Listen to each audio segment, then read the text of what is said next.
Eh bien, salut à tous et à tous, c'est ShinYT, The YouTube FPI pour la critique du film Senseiya, le film Les Chevaliers du Zodiac, ou The Night of the Zodiac, The Beginning, appelez-le comme vous voulez. Et oui, je l'ai vu hier, c'est sorti le 24 mai chez nous en France. Et on va démarrer tout de suite avec la partie spoil, no spoil, pardon, et une partie après spoil, mais de toute façon, le partie spoil, no spoil sera pas trop long, puisque voilà, de toute façon, il n'y a pas trop de détails à dire. Bon, déjà, je vais plus en parler dans la partie spoil. Et pour ceux qui n'ont pas vu, ben, allez-y le voir, hein. Et puis, revenez voir cette vidéo. Ou sinon, vous en foutez, vous attendez. De toute façon, il y aura un timecode, je mettrai quand ce sera la partie no spoil. Et on commence tout de suite par la partie no spoil.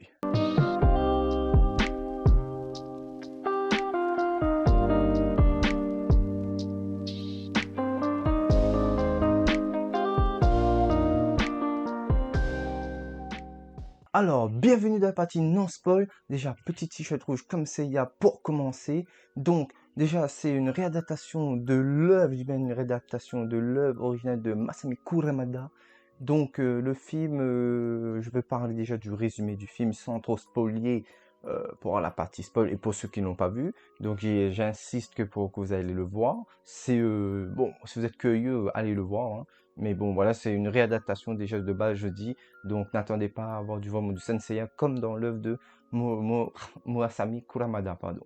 Alors ce film, qu'est-ce qu'il raconte? Il nous raconte un peu direct, ça commence avec, déjà c'est dans les bandes annonces, donc c'est pas un spoil, avec le chevalier du Sagittaire et contre le d'or et le chevalier d'or du Capricorne qui se bat, nous raconte vite fait un peu c'est quoi la mythologie, vite fait de l'œuvre. En gros, Athénée se réincarne dans un petit bébé, en enfant, en humaine. Et donc, du coup, les dieux ne sont pas contents, veulent la tuer. Et donc, il faudra trouver des chevaliers du zodiaque pour la protéger. Déjà, déjà un chevalier du zodiaque, parce que dans le film, je vais pas, c'est pas, bon, c'est pas vraiment un spoil. C'est Seiya qui va la protéger, soi-disant, parce qu'il y a, je vous dis tout de suite, si vous avez déjà vu les bandes annonces, il y a que Seiya dedans et il n'y a pas les trois autres chevalier. Donc je dirais qu'après voilà le truc fameux que vous savez dans le film, ça reprend un peu pareil, c'est en CGI seulement les deux chevaliers d'or.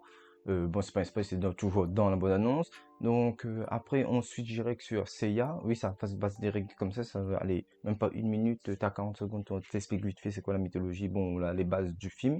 Donc après ça se passe sur Seiya, on va dire que Seiya un peu, bon c'est le truc de Netflix, Seiya le garçon de rue. Le garçon de rue qui, comme vous avez vu, va se battre dans la cage à MMA là pour en fait gagner un peu d'argent. Bon là c'est pas trop un spoil, mais peut-être ça dépend. De toute façon là ça va passer vite fait le comme j'ai dit le non spoil parce que voilà, il y a pas trop de choses à dire non plus, même dans la partie spoil parce que le film est un peu vide aussi, je vais dire, hein. Il est bien, enfin vide dans le sens où dans le scénario il est léger, mais bref.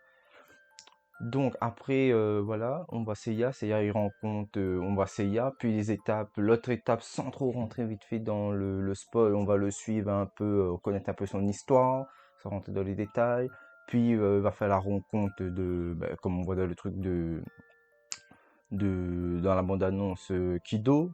Kido après il va rencontrer Seiya, Athéna, qui dit Athéna après voilà, il va suivre son entraînement avec, comme on voit dans la bande-annonce, son entraînement. Et puis voilà, en gros, vraiment, si vous avez la bande-annonce, la bande-annonce, c'est vraiment les 3-4 étapes du film.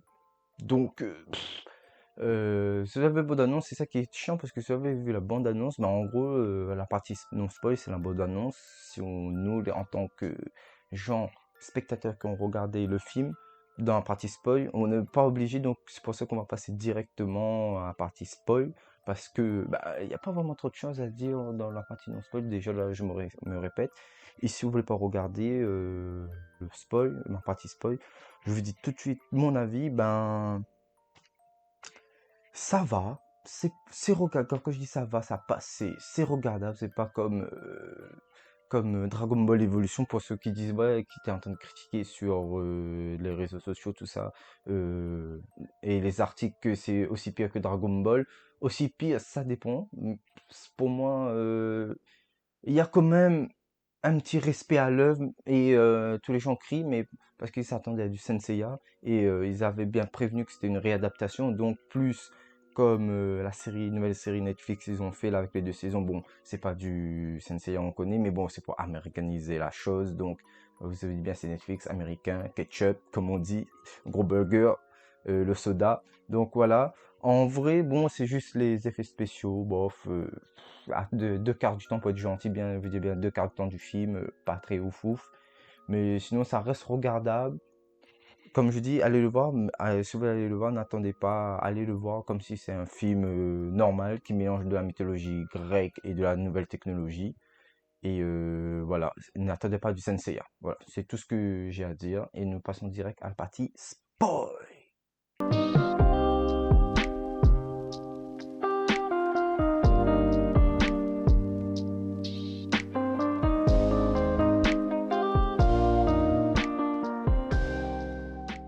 Donc, bienvenue dans la partie spoil. Donc, si vous êtes là, c'est que vous avez regardé le film et voulez savoir mon ressenti, mon avis d'après le film, ou sinon que vous avez rien à foutre et que vous êtes quand même spoilé et vous attendez que le film sorte sur les plateformes comme Netflix, etc.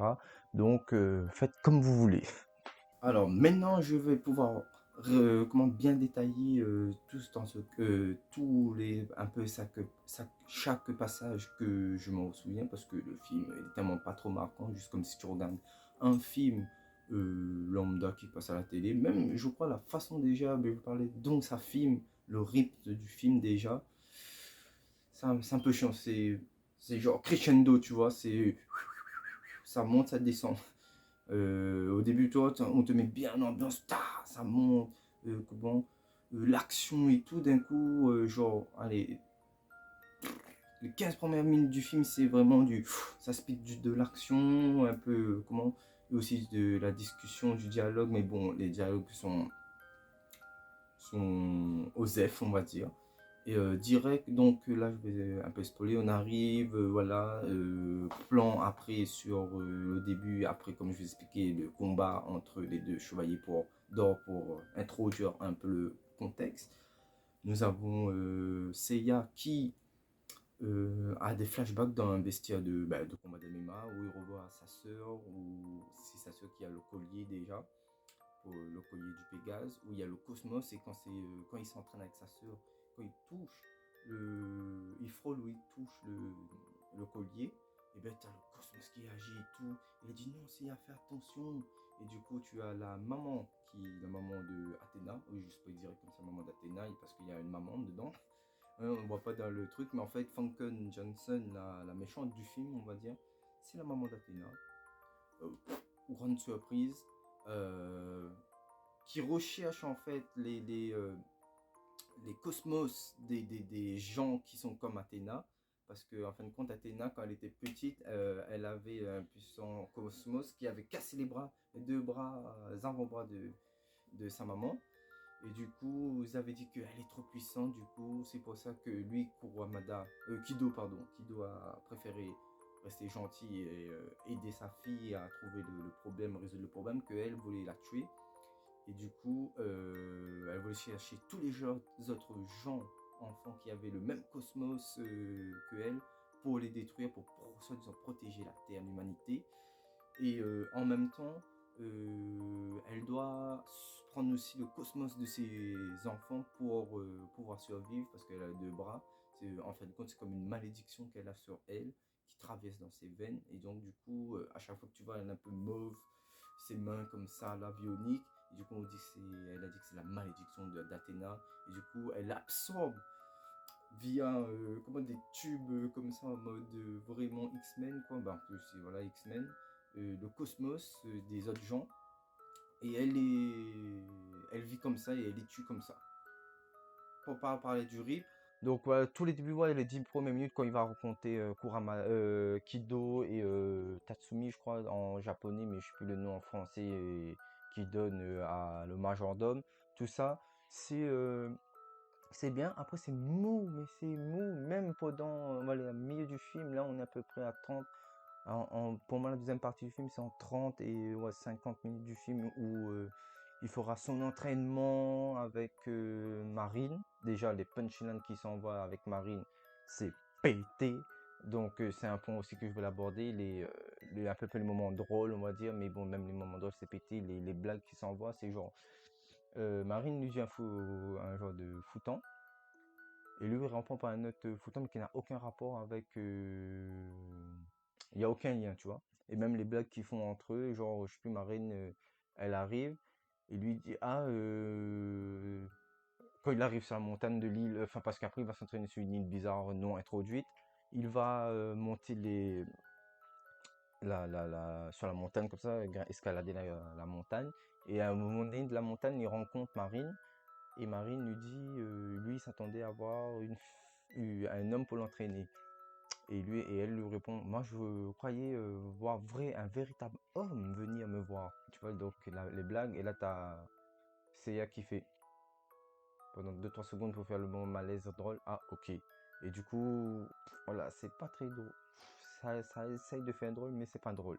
Bon, on va passer à un autre point, c'est les points négatifs du film. Ben déjà, c'est les personnages, déjà le caractère de Seiya qu'ils ont retravaillé. Bon, je disais pas qu'il était un peu casse-couille dans l'animé, tout ça et le manga, mais là ils ont vraiment changé, on dirait, pour vraiment américaniser le personnage. Il est arrogant, prétentieux, un peu, pas un peu, on va dire quand même un peu macho quoi, envers tout ce qui est Sienna Saori, parce que c'est Sienna dans la version américaine et nous.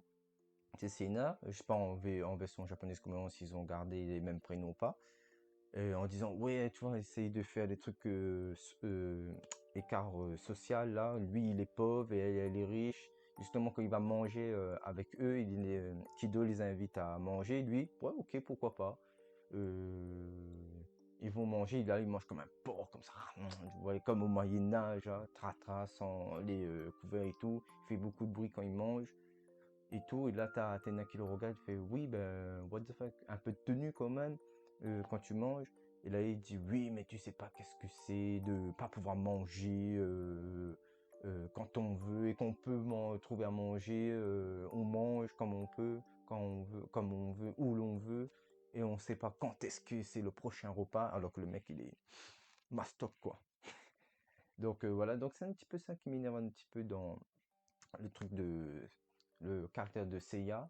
Après, Senna, ils ont essayé je sais pas, de faire des jeunes après adolescents qui sont adultes, mais ils sont encore un peu adolescents dans leur tête. Il y a même eu un genre de teen love américain, série Disney Channel entre les deux, mais bon, ça a toujours été un peu ça, je crois. Après, pas au début, mais dans l'animé, le manga, je sais pas parce que je pas vraiment trop regardé le manga, mais on a une petite sorte de entre Seiya et sous-entendu ambiguïté ils sont un peu amoureux tous les deux.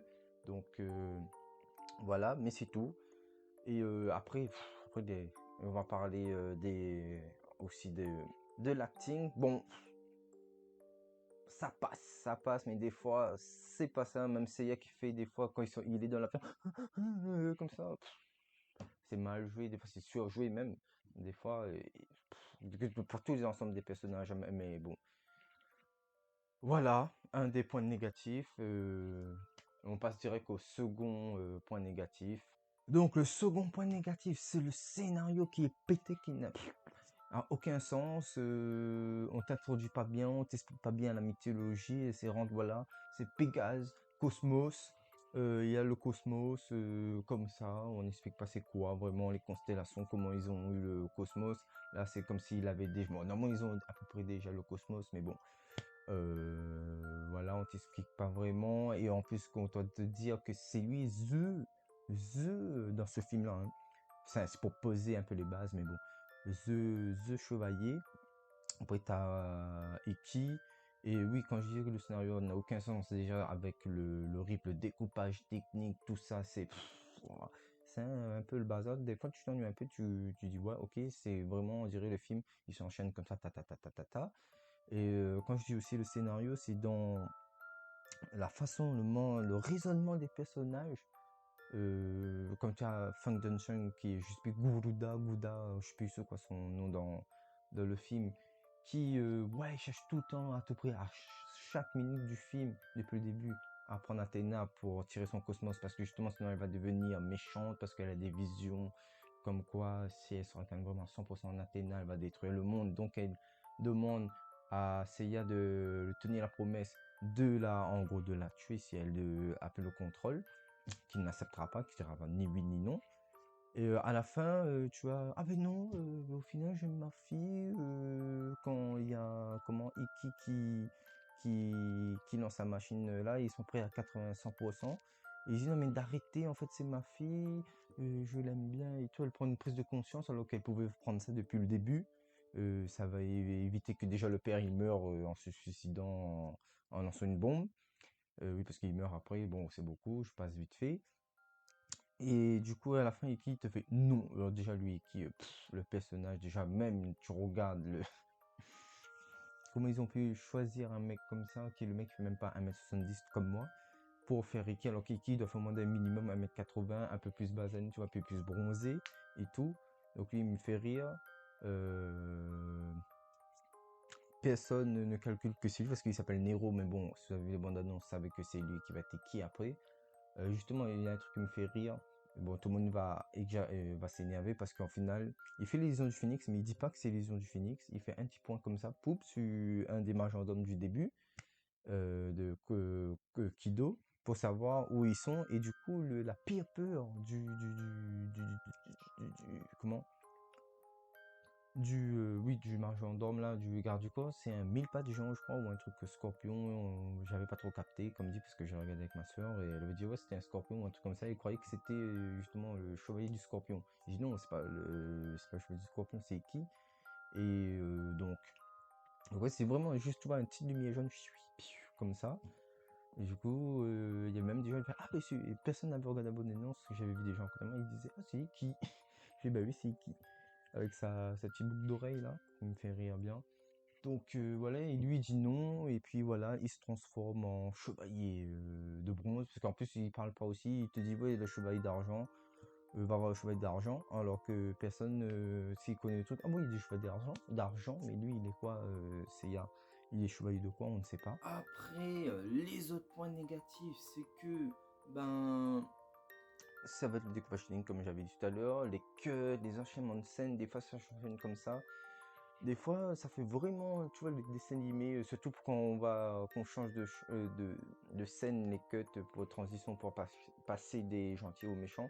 C'est bizarre, ça fait vraiment dessin animé, un dessin animé, tu vois, ça fait un effort quand tu fais un film des transitions ou des cuts. Là, c'est vraiment genre, ouais, les gentils feraient, oh non, mais c'est vrai, par exemple, putain, on va, euh, on va se faire massacrer et tout, et d'un coup, cut comme ça, c'est vraiment un cut comme ça, il te montre les méchants vraiment avec la grosse tour, avec noir, avec le G de Goulouda, et ça te fait mais c'est comme ça pour dire bienvenue cependant chez les méchants, pardon, bienvenue chez les méchants. Et là, t'as vraiment le procédé dans les mangas comme ça là, et il apparaît comme ça les méchants, en mode hey, salut, alors c'est pris bientôt la machine, tu vois, la machine. Et là, il te dit, tu fais bientôt, on est en train de réparer. C'est vraiment ça, et puis, ok, je m'en vais. Et là, il fait une transition un peu bizarre, ou même c'est un cut, je sais plus. Et alors, on revient sur les gentils. Donc, ça me fait rire un peu aussi des fois le montage, le découpage technique et tout ça, le montage dans le film. L'autre point négatif, et voilà quoi, j'ai pas les mots. Bon, après le dernier point négatif que j'ai, avant de passer aux choses positives que moi je trouve, c'est les effets spéciaux. Pour être gentil, je vais dire, pas les trois quarts du film, mais les deux quarts du film, des fois, ça fait un peu kish too much, hein. C'est vraiment jeu vidéo. Mais quand je dis jeu vidéo, PS3, gentil, faut pas dire PS2, mais PS3, début PS3, quoi, hein. Quand c'est tout la scène du début avec le 4x4, là, quand ils courent, enfin, quand ils courent, ils font la course poursuite. Et même quand ils rentrent dans le vaisseau, je crois pour la première fois avec Tatsumi, mais je sais plus son nom dans la version française. Il y a un autre nom. Enfin, le garde du corps, quoi, le majordome, le chauve là. Quand ils sont dans l'avion, ça fait bon, allez, on décolle pour aller sur l'île. Là, tu vois, c'est vraiment fond vert devant comme ça, tac. Ils ont mis 2 fauteuils, un faux décor comme ça comment? Cockpit d'avion, high cockpit d'avion du futur. Et là, ça fait. Et là, quand tu fais ça, ça fait. C'est ça, c'est un des deux trucs qui m'a fait grincer un petit peu. Et après, là, je crois, c'était. Je sais plus c'était quoi. Mais bref, parce que j'ai vu le film, mais voilà. Pour retenir un peu tout, même si j'ai vu hier, j'ai déjà oublié un peu le film. Donc, je pense que je vais regarder si ça sort sur les plateformes. Mais en aucun cas, je vais repayer pour aller voir ça. Vous allez voir une fois si vous voulez, parce que si vous êtes curieux, comme j'ai dit, mais sans plus, quoi.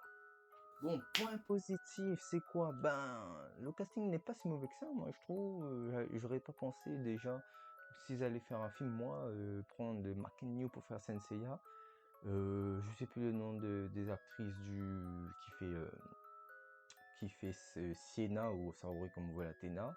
Mais elle n'est pas mal aussi, surtout à la fin quand elle a les cheveux roses, vraiment mauve, tout rose, mauve, parce que ça faisait un petit peu vibe Dragon Ball Evolution. Je sais pas si c'est fait exprès de faire des petits clins d'œil, mais il y a quand même je pense, des petits clins d'œil à Dragon Ball Evolution. Déjà quand tu vois la première fois Athéna avec les cheveux blonds et quelques mèches mauves, ça faisait un peu penser à Bulma dans Dragon Ball Evolution avec une mèche ou deux mèches bleues, vertes, turquoise, je sais plus c'est quoi la couleur. Donc ça c'était drôle. Marc Darkoskous, comme dirait l'autre, Marc Darkoskos, pardon, pour faire Tatsumi, j'aurais pas pensé, mais ça rend bien. Je trouve qu'il colle bien avec ces petites lunettes là. Justement, il y a un truc, il est tout le temps en lunettes. Et à la fin, contre les chevaliers noirs, bon, ça c'est n'importe quoi, c'est les robots du futur. Bref, les robots du futur, je dirais que tu vois ça dans le Pacific Rim ou je sais plus, les Star Wars. Et du coup, il y a un des chevaliers noirs qui le casse ses lunettes. Il fait, c'était mes préférés là. Et là, il se bat et tout. Voilà, c'était vachement drôle. Frank Johnson dans le rôle de la maman Geruda, mais je crois que c'était Gerudo par rapport dans le. Ah, la nouvelle version du dessin animé qu'ils ont fait, je crois que c'était Gerudo. Et comme là, ils ont fait une femme, je crois que c'était Geruda. Je sais plus, mais c'est un truc comme ça. Vous me dites dans les commentaires, hein. Donc, voilà, c'était drôle. Donc oui, les armures. Oui, vous allez dire quoi? Tu mets les armures dans un truc positif? Oui, attention, je lui dis, au final, quand vous regardez le film, les armures, bon, faut quand ils sont introduits dans le film, ça passe parce que voilà, t'es un peu saoulé quand les armures ils arrivent, parce qu'ils arrivent vraiment sur la fin, les combats, parce qu'il n'y a pas vraiment de combat au début, hein. Il y a juste les mains à main à main. Bon, celui d'Iki, c'est pas mal parce qu'il y a même, ils ont essayé de faire de l'effort, les petits ailes dans le dos, à peu près, c'est pas le même couleur, mais je trouve que ça colle bien. Juste comme, et même Pégase, ça va, hein. Même Pégase, ça va, hein. C'est juste comme on a dit, c'est les casques. Ils avaient juste mis un diadème, le diadème, ou même c'est de faire vraiment les vrais casques du début, là, les premières versions d'armure. Je mettrai une photo là pour vous que vous voyez. Euh, S'ils avaient enlevé ça, ça passait crème. Après, après, même les gestes techniques, quand ils font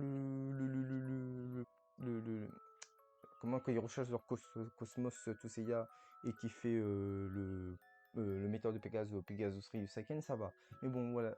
Aussi, j'aime pas, ça m'a manqué, j'aurais fait wouhou s'il avait fait un petit météore de Pegasus, tu vois.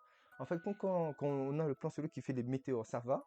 Mais quand il te fait un plan large de profil et tu vois les météores qui arrivent sur Phoenix, enfin Iki ou Nero comme vous voulez, ça fait, tu vois, les petites, vous voyez les petits, comment ça s'appelle encore ça? Les petits baguettes, les petits feux d'artifice que vous tenez à la main, ça fait piou, piou, piou. Mais ça fait ça quand ça arrive sur Iki, je trouve, enfin Iki Nero le Phoenix, je trouve un peu dommage parce que quand on fait le gros plan sur lui, quand ça lance, ça fait tu vois, des gros météores comme ça, et ça passe. Mais après, quand tu fais le plan, comme je vous ai dit, ça fait des petits feux d'artifice à la main, là, tenus en bâton. Et ça fait un petit peu too much. Et aussi, il y a la musique, il y a Pegasus Fantasy, bon, un peu remixé en orchestre. Même, bon, on attend quoi, les 10 premières notes, c'est pin, pin, pin, pin, pin, pin, pin, pin, pin, pin, pin, pin. Après, c'est mais ça pue le tout, il part en orchestre pour camoufler un peu. Je sais pas s'ils n'avaient pas eu les droits, mais bon, avec 60 millions de budget, bon, on va reparler pour le budget aussi. Je pense qu'ils ont utilisé même pas un quart du budget pour les effets spéciaux, mais bref, voilà. Et nous passons à l'autre point positif. Alors, l'autre point positif, c'est que nous avons certaines références du manga comme Cassius, ben t'as Cassius, mais bon, Cassius on s'en fout, hein, parce que dedans, ça souffle, hein, quand tu vois comment t'as Cassius qui doit faire 2 mètres et il fait même pas 1m70-72 dans le film, et qui va être, en mode chevalier noir, bref, et que c'est le one shot en un coup aussi. Donc les références quand ils s'entraînent, je crois que c'est presque les mots pour mot et les plans à peu près pareils. Quand comment elle quand Marine l'entraîne et lui dit oui, il explique un peu c'est quoi le cosmos, les atomes et patati, c'est un peu dedans, mais il n'y a pas tant de références que ça, à part si j'ai pas remarqué. Il faudrait que je revisionne pour voir s'il y avait d'autres références, mais après, d'autres références, je crois pas qu'il y avait d'autres références que ça. Le dernier truc avant de passer à la conclusion, c'est le truc drôle que moi je trouve qui m'a fait rigoler, c'est que Seiya sans son armure, même avec l'armure, il se fait défoncer, il a du mal à battre les chevaliers noirs, mais Tatsumi le majordome, lui, il est normal, il a des balles perforantes et tout ça, il arrive plus facilement à battre des chevaliers noirs que Seiya. C'est drôle ça, c'est même bizarre. Alors, pour finir, on va aller à la conclusion. Alors pour moi, c'est passable, c'est-à-dire tu peux le regarder. Après, comme je dis, il faut pas s'attendre que c'est 100% c'est Chevalier du Zodiac Seiya. Allez, ça reprend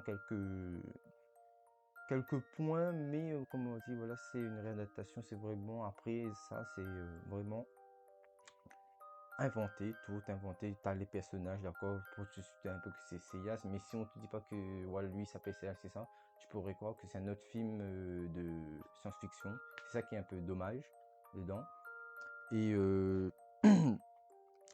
je m'attendais que ce soit un petit peu plus fidèle que ça, c'est-à-dire avoir plus de combats, mais il n'y a pas eu plus de combats, il y a eu quoi, en tant que chevalier, juste 2.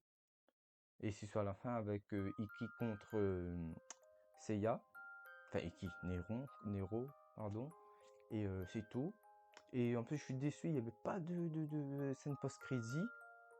Enfin peut-être que si on voit, comment ça s'appelle encore, Iki, enfin Nero, mais moi je préfère appeler Iki avec le, le, le, le, le collier du Sagittaire là. Et je pense que ça aurait dû être la scène post-crédit, mais ils ont préféré mettre à la fin avant la post-crédit, ou ne pas mettre en post-crédit toujours, parce que je pense que ils savaient que les gens n'auraient peut-être pas trop aimé la réadaptation. Et sinon, quoi dire d'autre? C'est tout, hein. Allez le voir, mais allez le voir sans vous dire que c'est à 100%, comme j'ai dit, Chevalier du Zodiac. Si vous voulez avoir votre propre avis, parce que c'est pas si mauvais que ça, hein, c'est passable, comme j'ai dit. Allez le voir pour faire votre propre avis, et surtout pour que ça remonte un peu leur budget et les recettes, parce que j'aimerais bien avoir une suite avec les 3 autres chevaliers. Et donc voilà, et je vous dis à très bientôt. Comme on dit chez moi, on trouve ça, et on se retrouve pour d'autres vidéos.